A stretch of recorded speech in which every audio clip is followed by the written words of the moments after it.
우리가 살아오면서 느끼는 것은 마치 죽음은 나와 아무런 상관이 없다라고 생각하고 다수의 사람들이 거의 다라고 볼 수 있겠죠.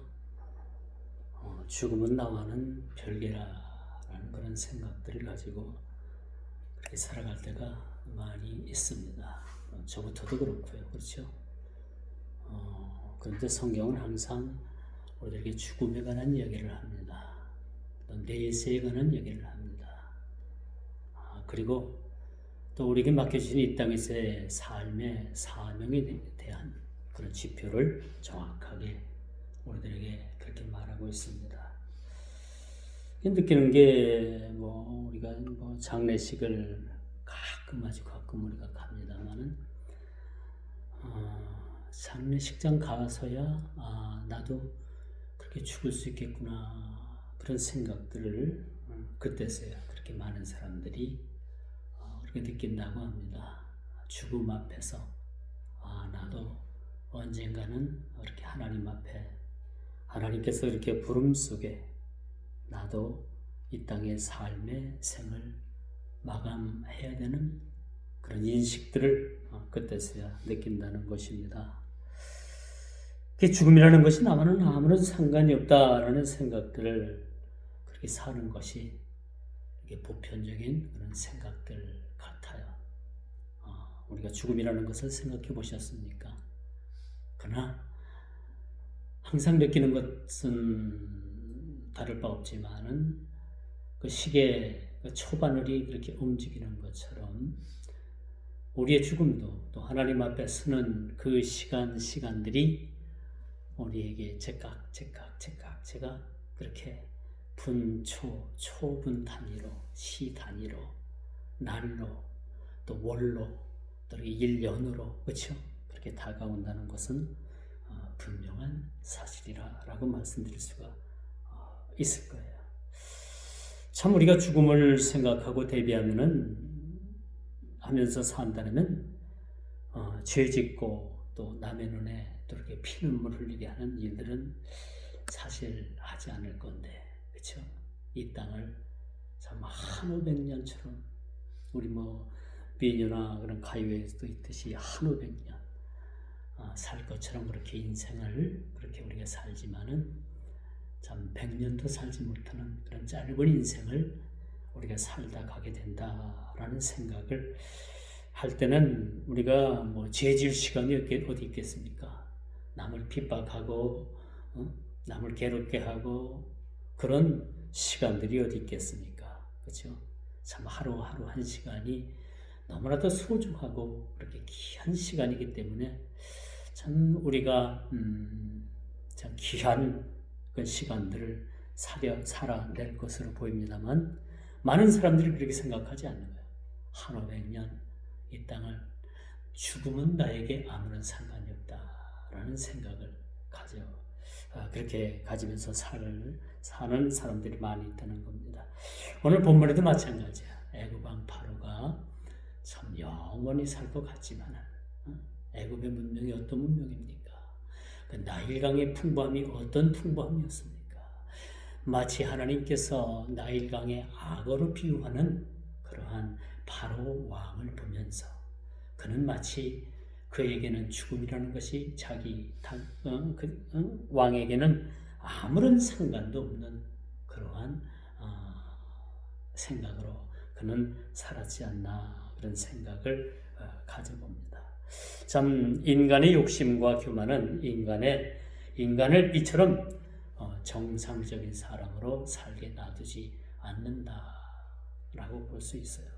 많은 사람들이 정상적인 생각을 가지고 살면 참 이 땅은 참 아름다운 세상이 될 텐데 많은 사람들이 욕심이 들어가고 또 어떤 그런 인간의 교만이 그렇게 싹트다 보니까 이 정상적인 삶을 사는 사람들이 그리 많지 않습니다. 맨정신 가지고 사는 사람들이 참 많지 않음을 봐요. 그래서 이 젊은이들은 맨정신 가지고 살려고 하니까 이 세상이 너무나도 참 큰 짐이고 또 부담이고 또 살 용기가 그렇게 없으니까 결국은 약에 손을 대고 결국은 정상적인 그런 생활을 하지 못한다라고 볼 수가 있습니다.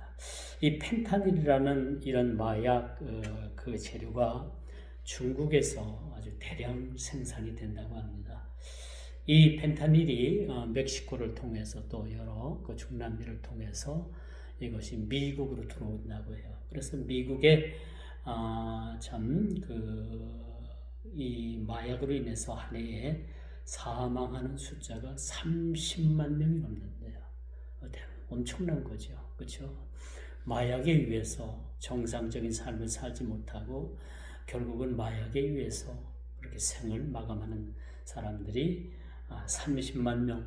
이거 정확한 통계라고 볼 수 있겠나요? 그 숨겨진 그 죽음의 자리까지 가는 사람들 친다면 훨씬 더 많은 숫자가 이런 잘못된 그런 마약으로 인해 가지고 그렇게 인생을 그렇게 망치는 사람들이 그렇게 많이 있다라는 겁니다. 그래서 미국 대통령이 중국과 여러 그런 무역 마찰도 있지만은 그 펜타닐 더 이상 생산해서 우리나라에게 보내지 말라. 그래서 이번에 그 에이펙 때도 그것이 의제가 됐다고 하잖아요. 미국과 중국 간에. 그래서 중국에서 노력을 하겠다. 신경 쓰겠다라고 중국의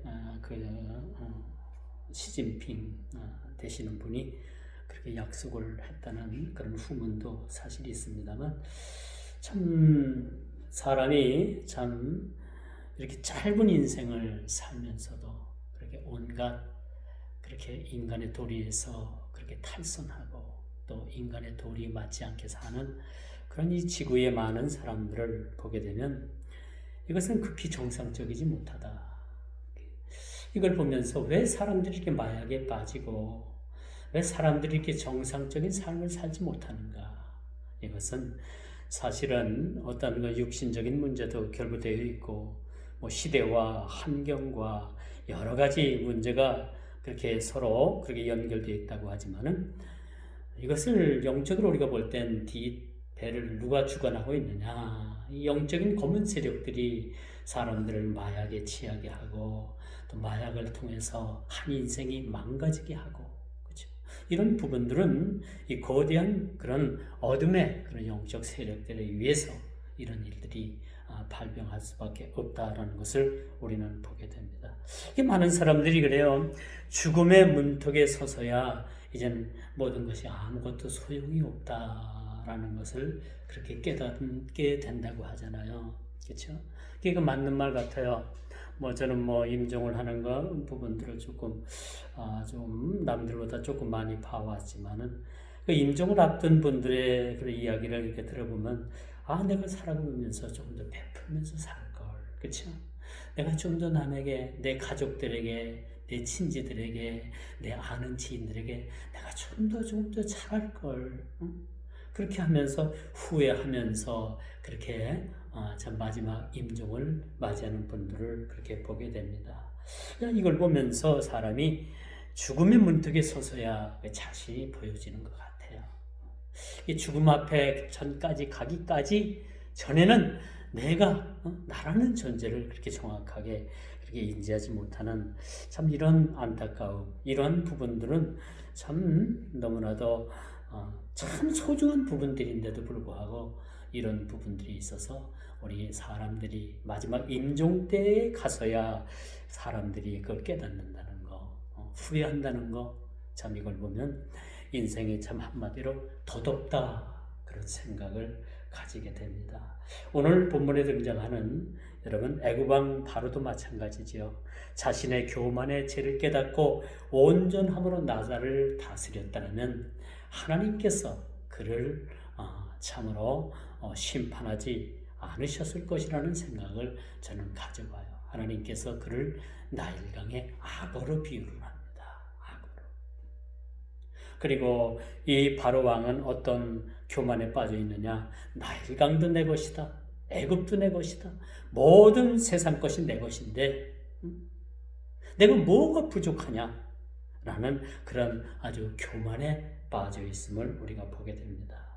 참 애굽왕 바로가 이렇게 온전함과 겸손함으로 나라를 다스렸다면 그 애굽의 역사가 사실은 달라졌을 거예요. 이처럼 한 나라가 면문지화에 그렇게 놓이는 그 자체가 무엇이냐? 한 나라의 수반을 잘 세우는 것도 사실 중요합니다만 나 하나가 이 나라에 어떤 그런 삶을 살면서 이 나라에 어떤 영향력을 끼치는 그런 한 인간으로 살아갈 것인가. 그렇죠? 하나님께서 우리를 부르실 때는요, 우리 자신만 구원을 받고 하나님 나라의 백성 되기 위해서 여러분과 저를 부르신 것은 절대 아닙니다. 우리를 부르셨다는 것은, 우리 한 개인을 부르셨다는 것은 우리가 이 나 한 개인이라는 이 개인이 세상을 향해서 이 거칠고 죄악 많은 이 죄악 세상을 향해서 하나님께서 나를 통해서 그런 세상에 영향력을 끼치기 위해서 나를 부르셨다는 거예요. 나는 단지 내가 예수님을 믿고 구원받았다라는 그 자체가 전부가 아니라는 거죠. 나를 하나님 자녀 삼아 주셨다는 것은 내가 하나님의 자녀로서 세상에 어떤 파급력을 끼치면서 살아갈 것인가. 그래서 너희는 소금이 되라, 빛이 되라 그렇게 말씀하잖아요. 그러므로 말미암아 우리는 소금이 되어야 되는 거야. 부패한 곳에 가서 우리가 짠 맛을 통해서 소금을 통해서 그 부패를 막고요. 어두운 이 세상, 이 어두운 죄악 세상이 지배하는 이 세상에 우리가 한 줄기 빛이 되어서 세상에 빛을 발하는 그러한 자들로 우리를 부르셨다는 사실들을 우리는 기억을 해야 합니다. 그러므로 여러분, 하나님께서는 한 개인이나 또 한 국가를 멸하시기까지 수없는 경고의 메시지를 그렇게 보내고 계신다는 거죠. 오늘 32장도 어찌 보면 하나님께서 마지막 애굽을 통해서 그렇게 하나님께서 심판을 경고하는 그런 마지막 메시지라고 말씀드릴 수도 있는 거죠. 그 심판의 대상자는 애굽이고 그 심판의 도구로 삼는 그 도구는 바벨론이었다는 사실을 우리가 보게 되는 겁니다.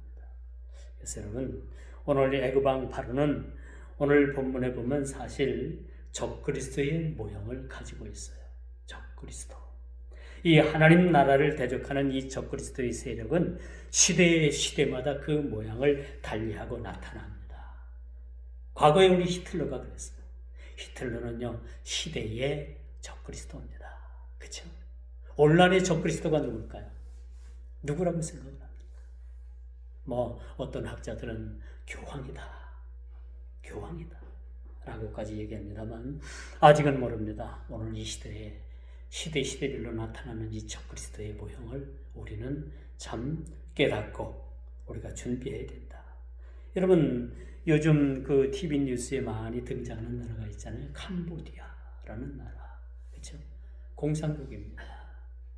이 캄보디아가 요즘 인신매매 또 많은 부분들이 있어서 그렇게 무리를 일으킵니다만 이 캄보디아라는 나라가 이 캄보디아 하면 여러분 캄보디아 폴포스 그렇죠?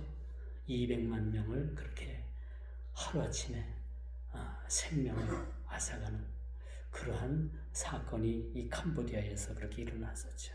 이것도 어찌 보면 시대적인 하나의 적그리스도의 모형이라고 우리는 볼 수가 있습니다. 적그리스도가 뭐냐? 예수 그리스도를 대적하고 교회를 대적하는 무리들이 사실은 적그리스도의 무리라고 우리가 말씀드릴 수가 있습니다. 여러분, 당시 가장 화려한 문명 물질을 이룬 애굽은요, 모든 세계의 기준이 되었다라고 말씀드릴 수가 있습니다. 애굽의 문명이 얼마나 많은 찬란한 문명을 가지고 있는가 하면요, 이 애굽의 문명이 세계 기준이 된 거예요.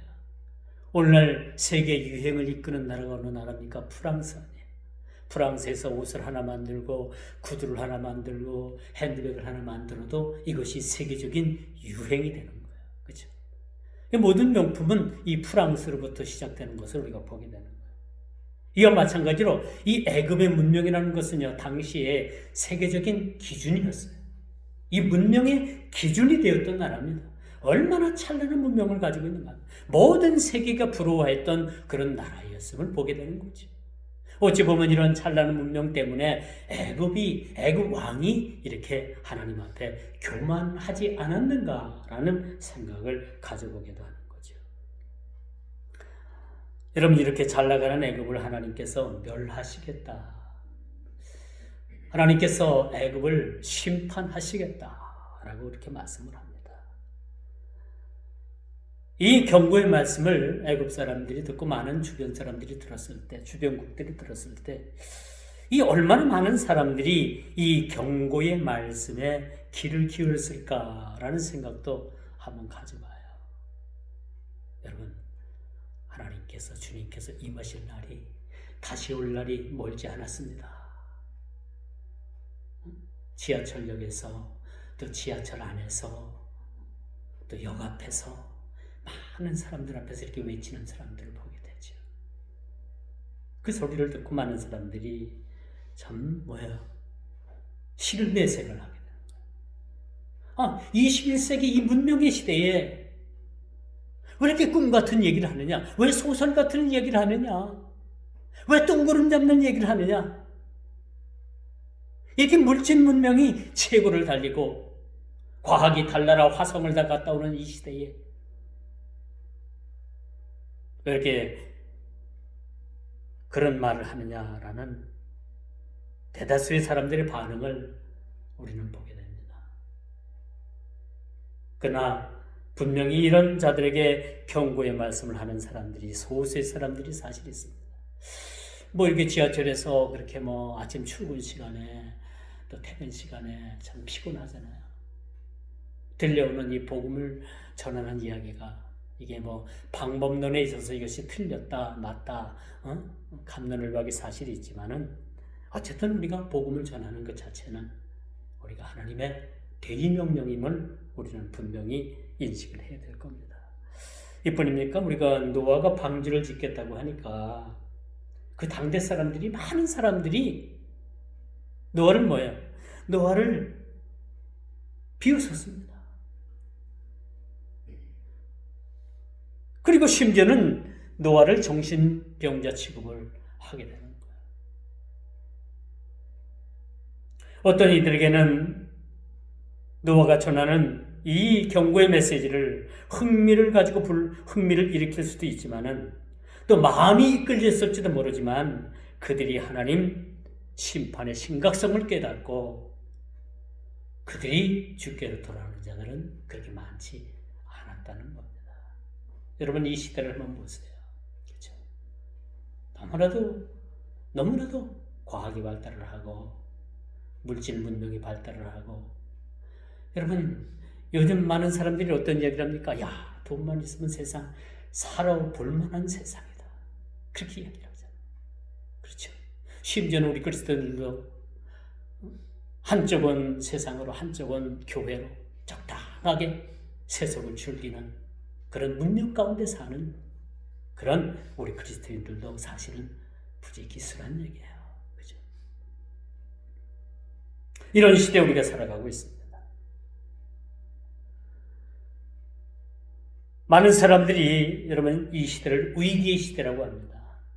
위기의 시대라고 해요.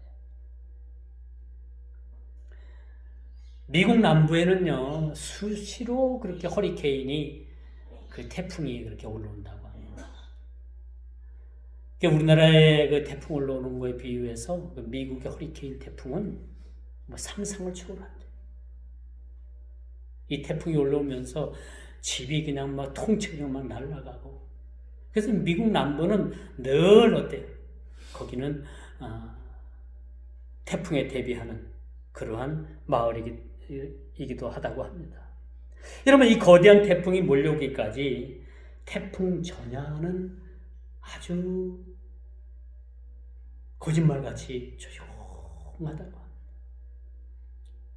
태풍이 올라오기 전에 그 전날 밤 그 태풍 전야는 너무나도 고요해가지고 사람들이 태풍 올라오는 거 맞아?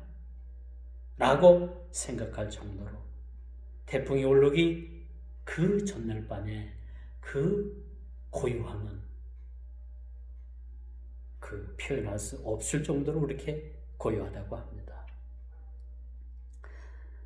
우리가 성경으로 돌아가서 여러분 거대한 강풍이 대작해서야 예수님의 제자들은 예수님을 그때 깨우기 시작을 합니다. 우리 인생이 그런 것 같아요. 그렇게 어떤 일들을 닥쳐야 그때야 그냥 우리가 준비 없이 그냥 허둥지둥하는 모습들을 우리가 보게 됩니다. 이 시대를 위기 시대라고 합니다만 이 위기를 우리가 준비하는 것은 대비하는 것은 미리 준비하는 그런 방법밖에 없다라는 것을 우리가 성경에서 답을 찾을 수가 있어요. 거대한 그런 광풍이 대작해서야 예수님을 찾는 그런 예수님의 모습을 보면서 우리의 일상생활에서의 그런 신앙생활이 또 이 일상생활에서의 신앙생활을 어떻게 해야 되는가라는 것을 우리가 한번 생각해 봐야 되는 겁니다. 엊그제 뉴욕 시장 선거를 치렀다고 해요. 미국에서. 그런데 뜻하지 않게 모슬렘 극단 공산주의 사상을 가진 후보가 당선이 됐다고 합니다. 그래서 지금 미국은 난리가 났어요. 미국 뉴욕 하면은 미국에서 아주 가장 으뜸가는 그런 도시지요. 그리고 이거 유대인들에 의해서 미국 뉴욕 도시가 그렇게 형성되고 그렇게 뉴욕이 지금까지 발전해 왔는데 이제는 뉴욕이 모슬렘을 그렇게 섬기는 그런 모슬렘 극단주의자가 미국 뉴욕의 그런 시장이 됐다고 합니다. 이렇게 자유민주주의의 상징인 미국 여러 도시 중에 가장 뛰어난 이 뉴욕이 공산주의를 실현하는 그런 하나의 시험장이 되었다라는 모습에서 많은 사람들의 그런 염려를 자아내게 하는 그런 모습을 보게 됩니다. 이번 그 선거할 때 그렇게 공약한 것들을 보니까 뉴욕 그 시장 상점에 무료로 다 그냥 그렇게 식품이나 그런 것들을 진열해 놓고 누구든지 그냥 가져가게 하겠다. 그렇게 공약을 내서 그러나 참 어찌 보면 이 공약이 참 실현될 수 없는 그런 공약 같기도 한 그런 공약을 내세웠고 이번에 당선이 참 된 것으로 봐서는 앞으로 그 미국이라는 그 뉴욕이라는 이 도시가 참 어렵지 않겠는가 그런 생각을 가져봅니다. 미국 그 뉴욕에 많은 월가에 많은 그 금융회사들이 들어와 있어요. 근데 금융회사들이 집을 뺀다고 하잖아요.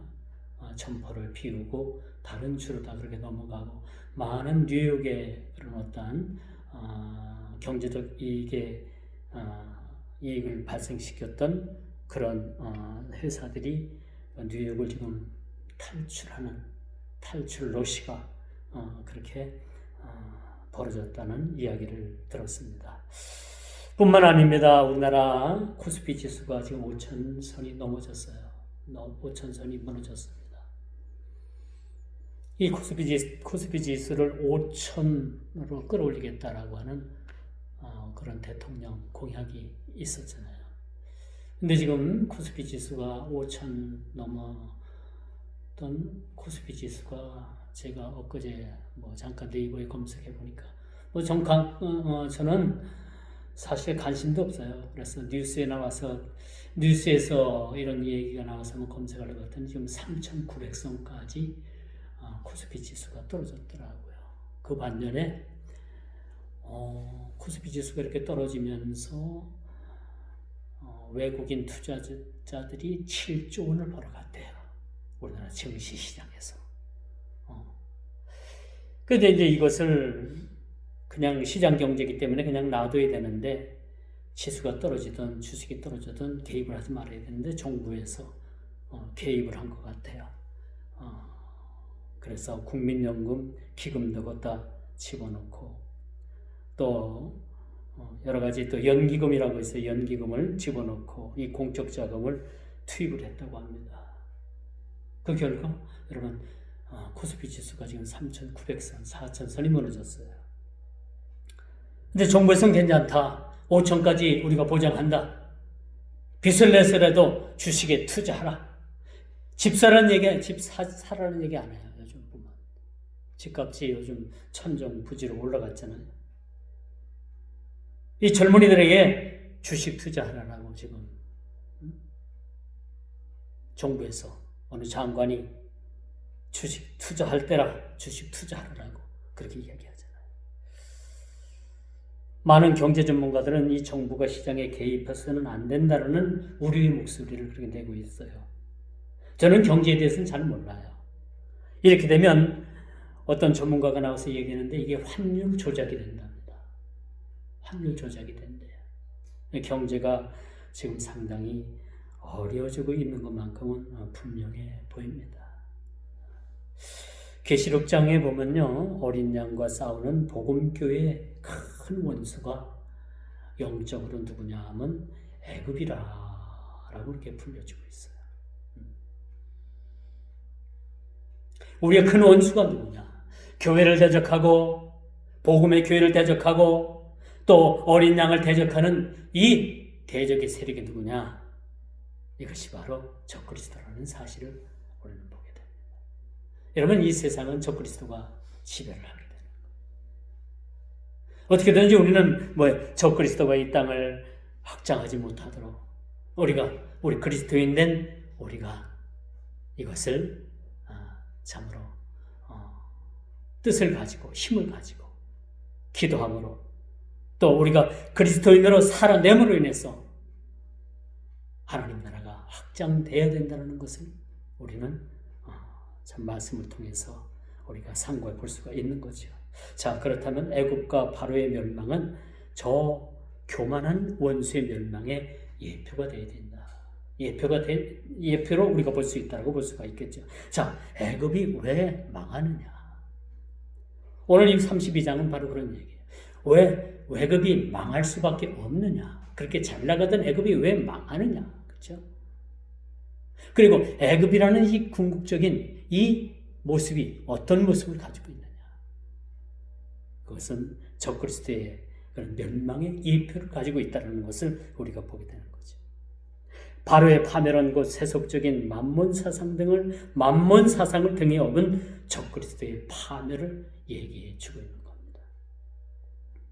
부유하고 강력한 왕국이 이처럼 멸망을 당하게 되며 가장 고귀한 가치로 여겨졌던 것들이 무너질 때 애굽의 신들은 아무것도 할 수가 없었다는 거예요. 하나님의 심판을 통해서 그렇게 당당했던 애굽이 무너질 수밖에 없었고 그 애굽의 신들마저도 아무것도 할 수 없었다라는 이 무능함을 드러내는 이 사실은 하나님의 그 위대함 또 하나님께서 반드시 심판을 여러분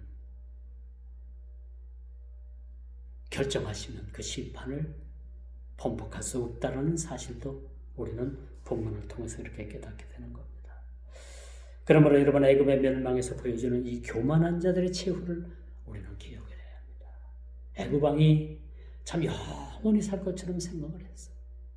애굽 왕은요 하나님께서 보시기에도 그를 나일강의 악어라라고까지 그렇게 칭을 했습니다. 이런 바로가 하나님 앞에 멸망을 받는다. 이 세상 사람들이 이렇게 잘 나가는 애굽에 무슨 별일이 있겠어? 하나님께서 심판하시겠어? 그런 생각들을 가지고 있었다는 겁니다. 그러나 애굽의 멸망에서 보여주는 이 교만한 자들의 최후를 우리는 기억을 해야 합니다. 지난주에 세계 복음주의 협의회 WEA라는 총회가 서울 대형 교회, 여러분 이름만 대면 잘 아는 교회에서 개회가 됐어요. 우리나라에서 가장 큰 단일 교회로서 가장 큰 교회도 같이 협력을 해서 이 WEA 협의회 총회를 우리나라에서 가졌습니다. 우리 교단에서도 아직 이 단체에 대해서 총회 차원에서 1년도 연구를 하기로 했어요. 이 총신대 교수들 중에서도 이 WEA라는 이 세계 복음주의 협의회를 옹호하는 교수들도 있고요. 안 된다. 이것은 카톨릭과 연계되어 있어가지고 카톨릭 사상을 우리가 어떻게 받아들이고 하나가 될 수가 있느냐, 이렇게 해서 반대하는 우리 교수분들도 있어요. 그래서 우리 총회에서는 올해도 이 WEA라는 그런 협의회에 여기 우리가 참여하는 것을 보류하고 1년도 신학부에 넘겨가지고 연구하기로 했던 그런 사실을 우리가 보게 됩니다. 이 WEA라는 이 총회가 뭐냐? 사실은 이 WCC나 마찬가지로 어찌 보면 이 범신교 사상을 받아들이는, 아무리 복음주의를 표방한다고 하지만은 여러분 이 카톨릭 사상을 받아들이게 되는 거예요. 여러분 우리가 이 카톨릭과 우리 기독교는 다른 부분들이 너무나 많이 있지만 카톨릭과 우리 개신교, 기독교는 하나가 될 수가 없어요. 신학이 다릅니다. 신학이 다르기 때문에 절대 하나가 될 수가 없어요. 그런데 이 WEA라는 이 총회에 여러분 은근슬쩍 카톨릭이 이렇게 묻어 들어왔어요. 미국의 릭 워렌이라는 이 목사는요, 이 카톨릭 숭배자입니다. 카톨릭과 어떻게 보면 우리 기독교가 합쳐서 하나가 되는 세계 단일주의를 그렇게 주장하는 단체라는 것을 우리가 보게 됩니다.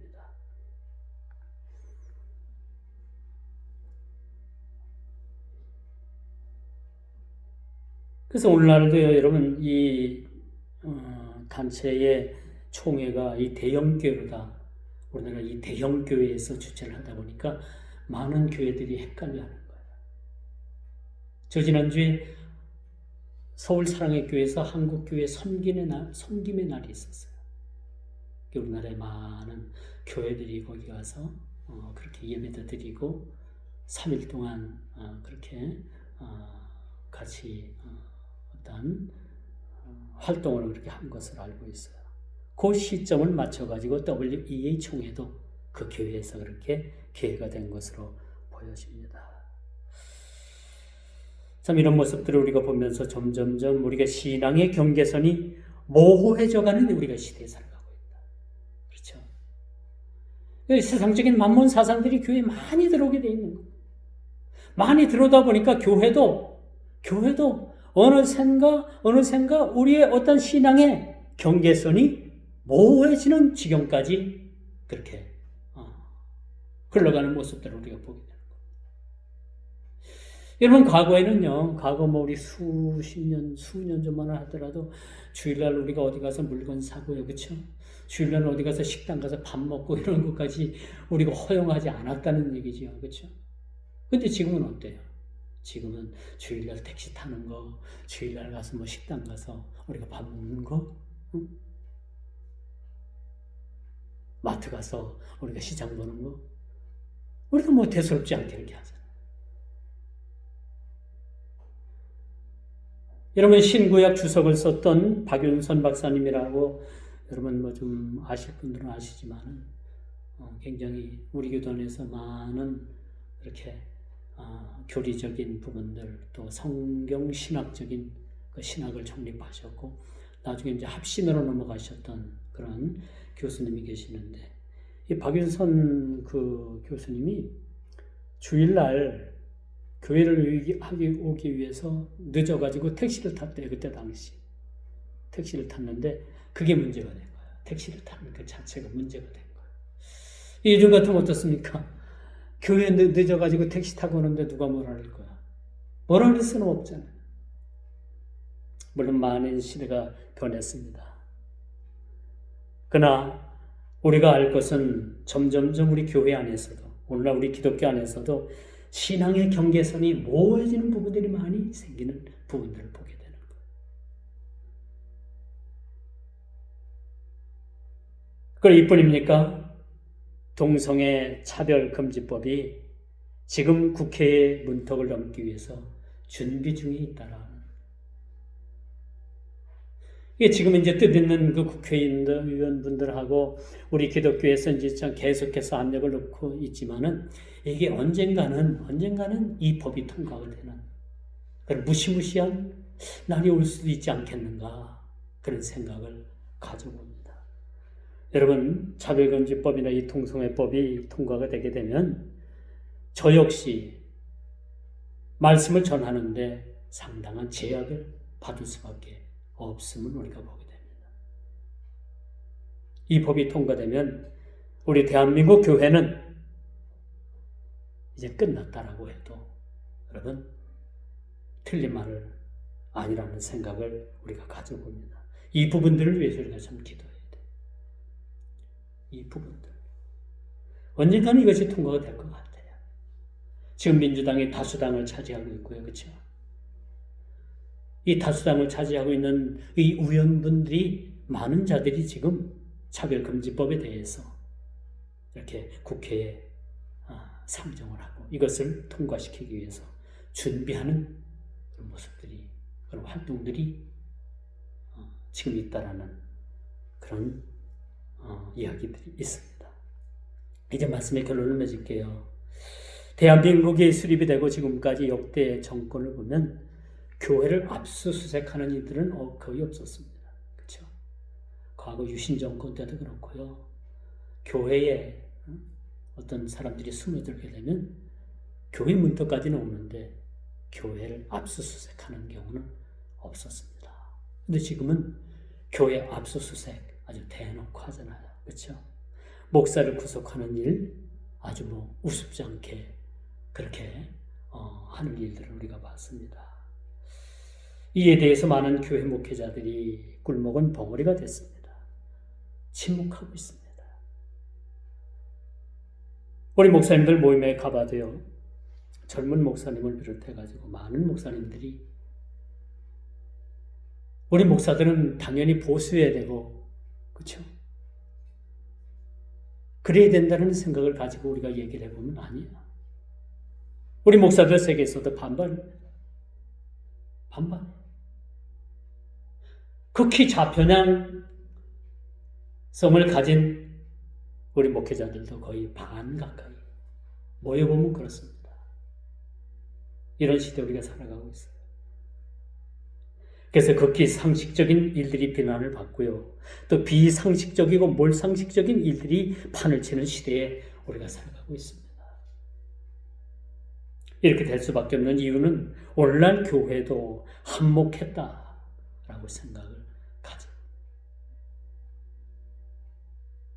신학교마다 이렇게 좌편향적인 그런 신학생들을 신학을 공부를 시켜가지고 그들이 목사가 되고 결국은 오늘날 교회 안에서 교단 안에서 그들의 목소리가 이제는 들려올 뿐만 아니라 그들의 목소리가 더 커졌다라는 심각성을 우리는 깨달아야 됩니다.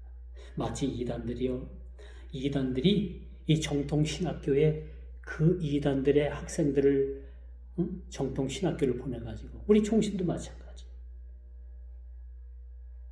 총신도 그런 이단 불온 세력들이 그 신학교에 입학을 해서 목사가 되고 안수를 받고 결국은 교단 안에서 자기들 목소리를 내게 되는 이런 모습들이 오늘날 이젠 심심찮게 여기저기에서 그들의 목소리가 들려올 뿐만 아니라 그들의 목소리가 여러분 더 커졌다는 거야. 이게 한국교회가 오늘날 힘을 쓰지 못하는 이유 중에 하나입니다.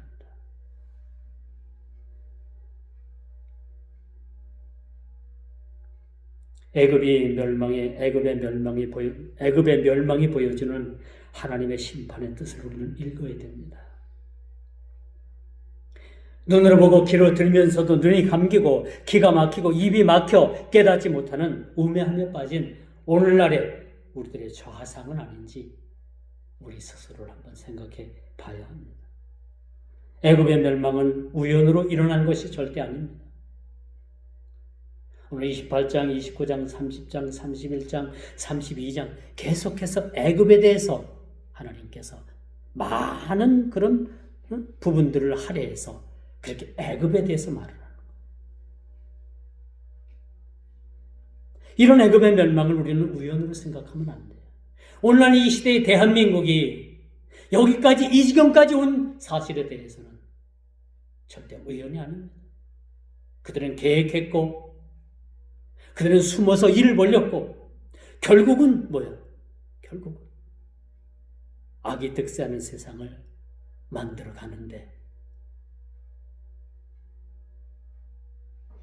그들 스스로가 그런 계획을 가졌다는 것을 우리가 보게 되는 거죠.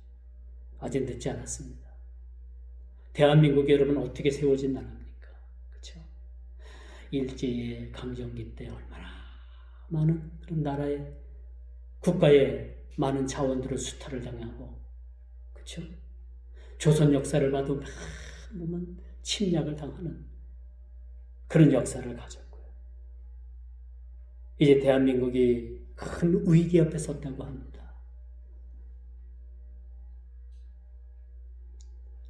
이뿐만 아니라 오늘 본문의 말씀에 봐도 애굽의 멸망은 결국은 우연이 아니라는 거죠. 그들이 멸망할 수밖에 없었던 그 이유는 어린 양을 대적하고 교회를 핍박하고 스스로 교만했다라는 사실을 오늘 말씀을 통해서 결론을 낼 수가 있는 겁니다. 오늘 사는 이 시대, 대한민국 또한 위기의 시대라고 합니다. 너무나도 이념과 사상이 너무나도 고리 깊게 패여서 이젠 이것이 하나가 될 수가 없는, 나라가 하나가 될 수 없는 그런 모습에 빠져 있음을 우리가 보게 됩니다. 이런 상황에서 오늘날 우리 교회가, 오늘날 우리 기독교가, 우리 한 개인이 할 수 있는 것이 무엇인가? 라는 것을 우리가 심각하게 고민하고 고려하고 뜻을 세우는 우리 모든 우리 심령 되기를 주님의 이름으로 축원하면서 말씀을 맺도록 하겠습니다. 기도합니다.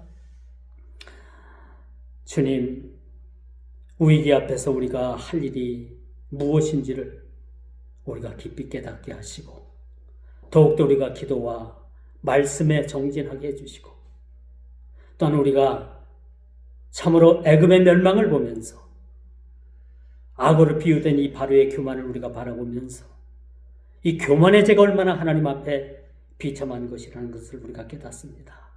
이 말씀을 통해서 우리 스스로는 교만하지 않았는지 우리 자신을 돌아보는 기회가 되게 해주시고 인생의 생사의 길을 잡고 계시는 주님 앞에 좀 더 우리가 겸손하고 또한 더욱더 주님 앞에 말씀을 통해서 순종하는 그런 주의 백성들이 다 되게 하여 주옵소서.